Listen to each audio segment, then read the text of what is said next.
Hey and welcome back. In this video, it's all about the CIA, but I'm not talking about the Central Intelligence Agency. I'm talking about the three security goals: confidentiality, integrity, and availability. As security experts, we will try to protect these goals as good as we can. So let's take a closer look and find out what they stand for.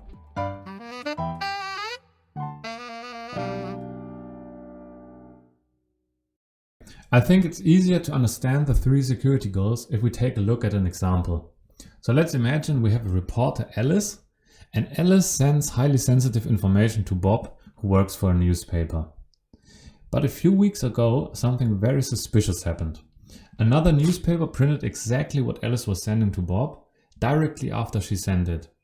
Therefore, we assume that probably a hacker got access to the connection between Alice and Bob and sold the information to the other newspaper. Let's call the hacker Eve in this example. Now we, as security experts, are requested to help to ensure secure communication. But where do you start if you want to make something secure?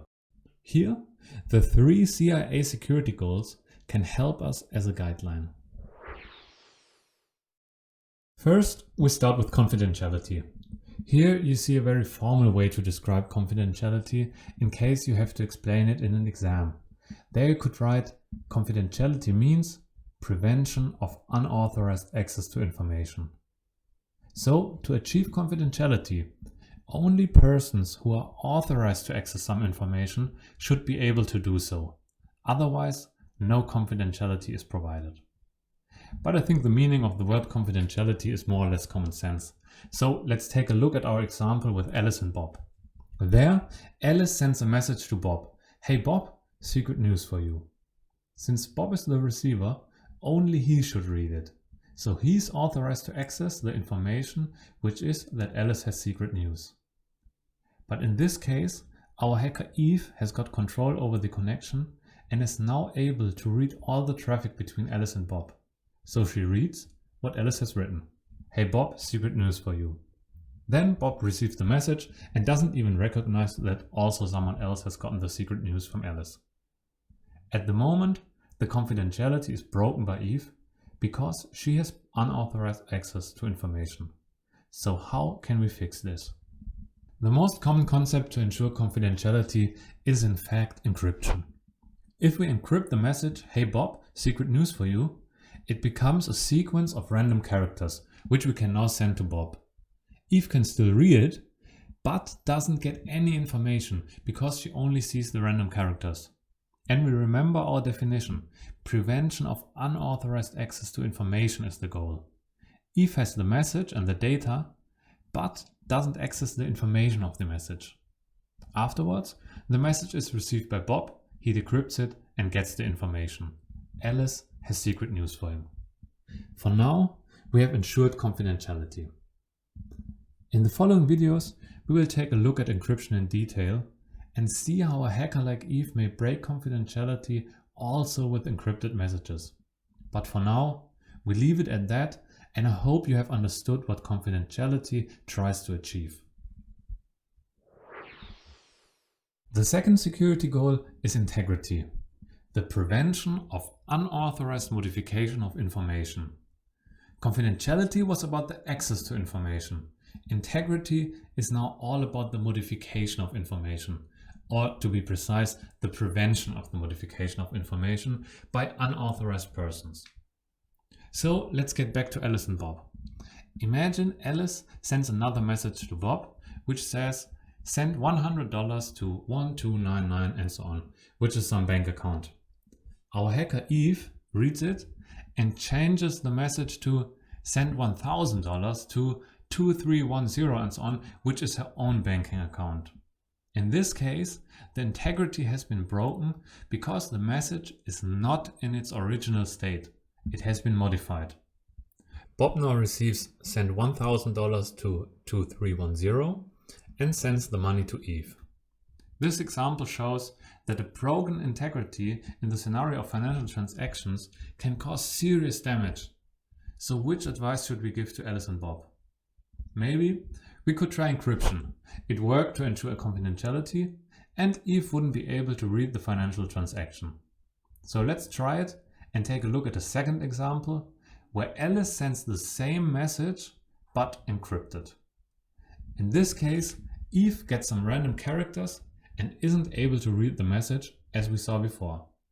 But she could still do some modifications without Bob noticing. If she, for example, doubles the text, Bob receives the transaction request 2 times and could think he should send $200 to the mentioned account. The integrity is broken once again, although the confidentiality was ensured. To ensure integrity, we need some kind of check to realize if information is in its original state, something like a so-called checksum of the message. Therefore, we would translate the characters of our message into numbers and add them together in the end. We could say, for example, the letter A is a 1, B is a 2, C is a 3, and so on.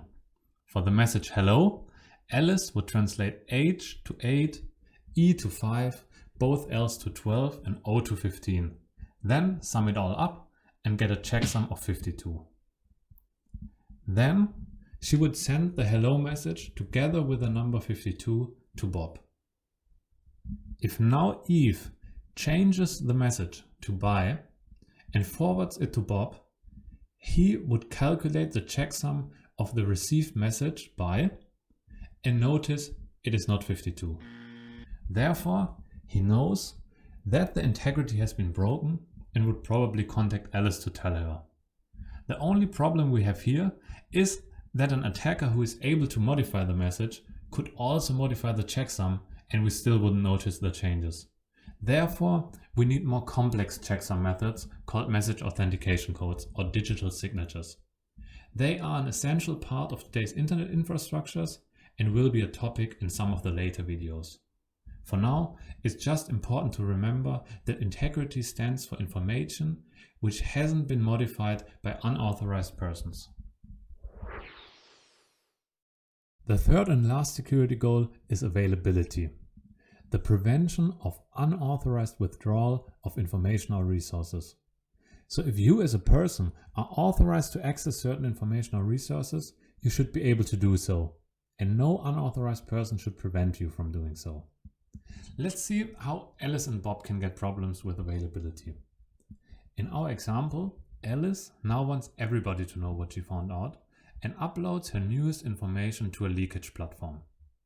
The leakage platform stores the information on a small server where it can be accessed by not only Bob, but by everybody with an account to the platform. So Bob now checks the platform on a daily basis to see if there are news from Alice, and since he is a user of the platform, he is authorized to do so. If Eve now wants to break the goal of availability, she has to find a method or a tag to prevent Bob from getting his information. Because as we read in the definition, she has to withdraw information or resources to break availability. One very common attack she could use would be a denial of service attack.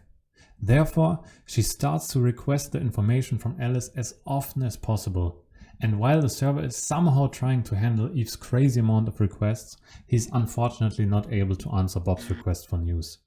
It's like sometimes when you try to reach a website for the newest concert tickets or want to watch a stream and the website is down because too many people are watching at the same time. But here Eve achieves this scenario on purpose and the goal of availability is broken.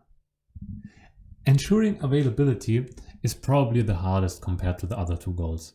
In our example, we should propose to Alice and Bob to just use another platform which has a lot of redundant servers. So if Eve blocks one of them with her attack, you just get the information from another one. In most cases, Eve doesn't have the capacity to bring them all down. Other more sophisticated defense techniques than pure server power will be part of later chapters on network security because not everybody is able to just buy a huge amount of additional servers. For now, that's it with availability. So let's just do a quick recap. We want to achieve confidentiality to prevent unauthorized access of information. We want to achieve integrity to prevent unauthorized modification of information. And we want to achieve availability to prevent unauthorized withholding of information or resources. We will probably meet also other goals like authenticity or non-repudiation in the future, but I think the CIA goals are a good foundation for a general approach on security. So in each scenario, you could ask yourself which of the goals are already achieved and where's still some work to do. With that, I want to finish this video, and next time we will start to dive deep in confidentiality with the encryption basics. See ya!